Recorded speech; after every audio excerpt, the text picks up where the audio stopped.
What's up, guys? Back here working on this thing. I did get my fitting for my e-brake setup that I worked on last time. So we're gonna try and tackle that today, and I'm gonna mess around more with this power steering pump situation. Basically I can't bleed the brakes quite yet because I've got to get the power steering pump situated because I don't want to have to like bolt the booster in and then unbolt it and all sorts of stuff. So first things first, I'm gonna have to get the power steering pump cleaned up because obviously it was really dirty last time. I need to get kind of the wiring situated so I at least know where things are going and kind of figure out the hoses. Hopefully I can get to them after the fact, after the brake booster is in, because I don't have them yet. I'm gonna have to order them. But I figure at least for now we can kind of get some measurements, get the fittings ordered, all that stuff. Hopefully we can put this back together and we get the brake splits so we can actually see if this e-brake is gonna work. Fingers crossed, guys. I think it's gonna work. Let's find out. Let's jump into it. Okay, so I got the booster cleaned up. I was gonna paint it, and then I was like, you know what? If I go over this thing with a wire brush, it's gonna clean up pretty good, and it did. So that's all cleaned up. I did strip all the wiring back for the pump. I'm trying to figure out where the wires are gonna run at the moment. I do have this. So this is just a circuit breaker, basically, a resettable circuit breaker, 100 amp deal. This is what I've used before. This is what I used on the last car that I did this with. It worked out really good for a couple of reasons. One, it gives you circuit protection, but also it's really nice because if you're sitting here, you got the key on or whatever, you're trying to do mess around with the tune or something, you don't have to have the pump running all the time because you can just click this little dude and the pump will be off, because basically the way I'm going to wire this is as soon as you turn the key on, the pump's going to be running. So yeah, it's nice to be able to shut it off sometimes.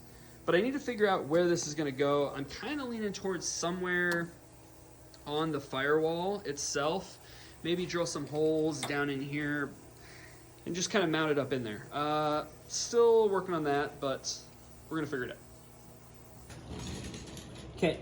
So I've been messing with the wiring, just making sure that I have everything kind of set up the right way. I will say I was having a hell of a time trying to get this thing to fire off. I get it to fire off now. It was doing some weird stuff, and I don't know what it was about. But basically, you got your main red cable going to power, and there's a big like brown one. That one goes to ground, and then these two, there's a blue one and then a black one. If I go to there, you can hear it start to turn on. Like winds up like it's a turbine or something. I think it's really, really loud. And that's how it's been in cars that I've done. It's kind of crazy sounding. There we go. It's moving now. And as soon as you disconnect this one, it shuts off. So it's basically, I just got to hook these ones up to switched power and then just terminal 30 and then ground, and it'll work. So yeah, I got this all loomed. Just wanted to show you guys that before I get it in there.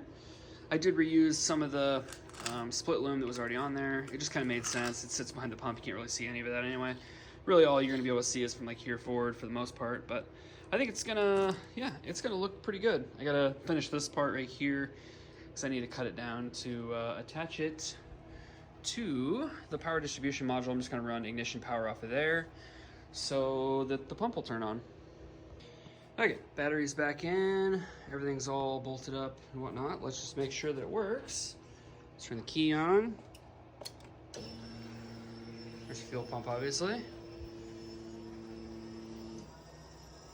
Yep, she's turning on. Good deal. Okay, I just got done bleeding the brakes.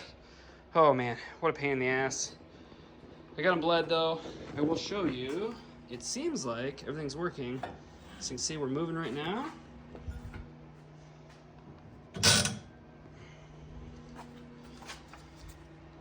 Can't move it. Working pretty good. And then, just to make sure, got it down. And we're moving again. Nice. The only thing I am a little worried about is this fitting was leaking. I kept cranking it down, It seems like it's dry now. It's real hard to tell, but I think it's okay. I'm gonna have to keep watching it. I also think I might have to bleed these brakes again. So I'm still not convinced I have all the air out, but it's not bad, but I think it needs more. But for the moment, good enough. Okay, so next thing I'm gonna try and tackle is I'm gonna try to see if I can get this fuel level sender wired up to the Haltech dash. I've got literature from the sending unit. It's a 240 ohm sending unit. So I need to input the settings to the dash so that it knows that that's what it is. I also need to pick my pin slot. So basically I have several different pin slots. You can see here, I've got, a couple different inputs or whatever. I got 4 different inputs. Basically what I found is that the input 4 is set up for fuel level, so I can set it to percentage, 0, 100%, whatever, and then I can change the ohms. I'll show you what I got going on the dash to where the inputs, how I'm setting them up, and then I'm gonna see if I can wire it and hopefully it'll work. So basically you can see here, I'm working on the program, kind of going in here. I've got this set up as fuel level, I've got that set up as pin 21, so it should be 0 to 100%. Basically, you can see, if I can get this thing to pull up, I've got this section here, which this is for that pin setup.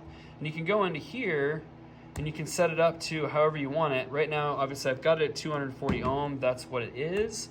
So in theory it should work. I hope I don't have to play around with the voltages, but I mean, there is a possibility.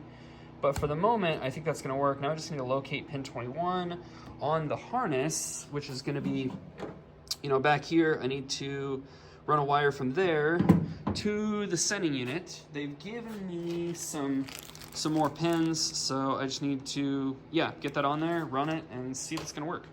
Okay, I got this all ran.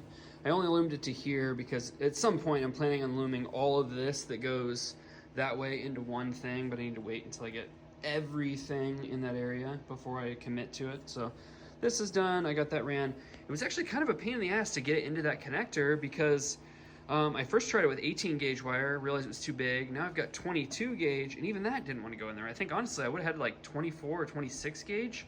Probably went into this connector pretty good, but it was a pain in the dick, but I got it in there. So now I guess we'll see if it works. I don't know how much fuel's in this tank. I don't know if it's even gonna move the float. I mean, it's on it should be, I adjusted it so it was all the way on the bottom. So it might be up a little bit, because I mean, obviously there's like 1.5 gallons, maybe 2 gallons in here, so maybe it'll read something. I guess we'll find out.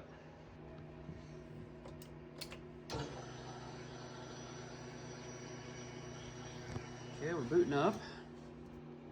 Let's see. Says 8%, so it's doing something. I mean, obviously it's really hard to see because I got the thing on there. But that makes sense because it was at 0 until I hooked that up. So 8% fuel could be right. I might take something off of there, maybe take that hose off of there just so I can pull up on the level just to verify, but I think it's working. I took that off of there, I got a magnet on there to kind of pull it up. And you can see, as I pull this up,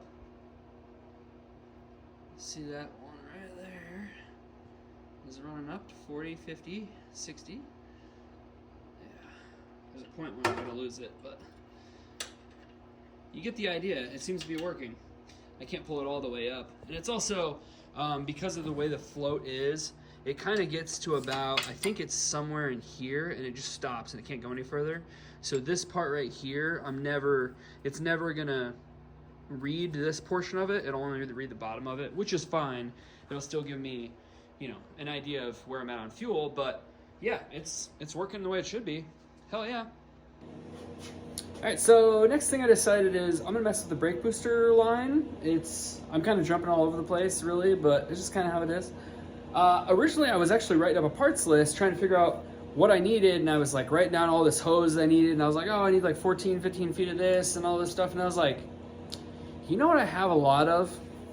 AN line. I've got a whole bunch of AN line, and I realized that I have a whole bunch of this black 6AN, and it happens to be the exact size I need for the brake booster line, so I think I'm gonna use that.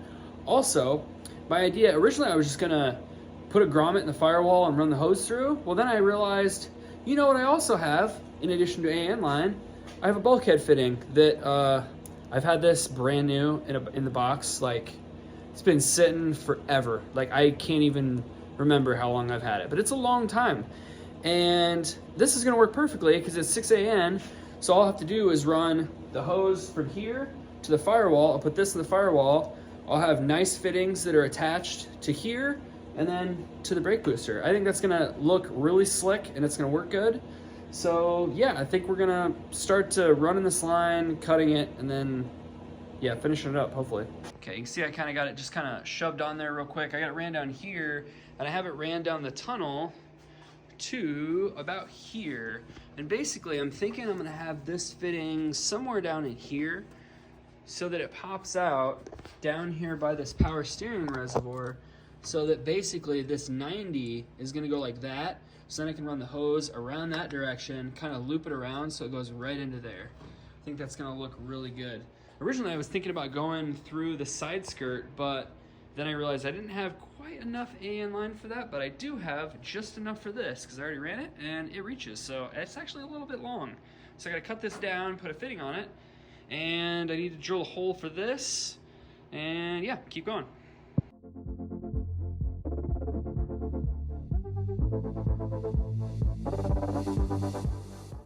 Oh man, you guys, this turned out so good.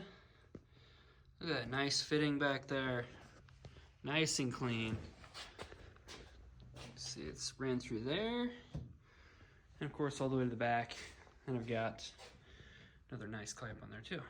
Hell yeah. All right guys, I think that's a good place to wrap it up.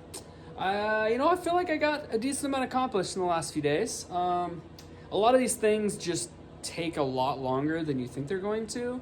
It's, you know, like for instance, that just wiring up that pump. I mean, that was wiring up the pump and doing the freaking bleeding the brakes. That was like a whole day in itself. Just doesn't seem like it's that much, but it was a lot. It was a lot. You know, I've got pretty much the pump is figured out at this point. I did order the 2 fittings that go into the rack and pinion. So at this point, I just need to order the fittings for the hose and then the actual hose fittings themselves, so I can finish that off, put some fluid in it, and then, you know, make sure that's all working, but it should. There's no reason it shouldn't. The brake system, I keep checking it. It seems like it's fine. Like, it's not leaking anymore where it was, so hopefully we're all right. I'm gonna have to keep an eye on it over time. I may end up bleeding the brakes again. I mean, they feel okay right now. It'll be interesting to see what happens after I drive it, because obviously I gotta bed the brakes in and stuff. Like right now it's, I don't know, we'll see. I honestly, I didn't intend on doing some of the other things today, but like as far as, you know, it's nice getting the fuel level sender just out of the way. Like, it took longer than I thought it was going to, but it just worked. I didn't really have to screw around with it. Once I got it wired up, it just kind of worked the way I needed it to. And then that brake booster situation, like I had zero plan of doing that, and I was honestly writing up a parts list so I could go to the store, and I was just gonna call it for a day, and I was like, you know what? We can do this. But sometimes that's just how it goes with these things. Like, this car is just, you know, I just kind of tackle what I think I can get done, and sometimes I literally just sit here and I stare at this car for several hours, just like trying to come up with a plan, because it's just so many things you have to think ahead on. But yeah. But I think that's going to be it on this one. So stay tuned for the next one. Like, subscribe, ring the bell, do all the things. Peace out, guys.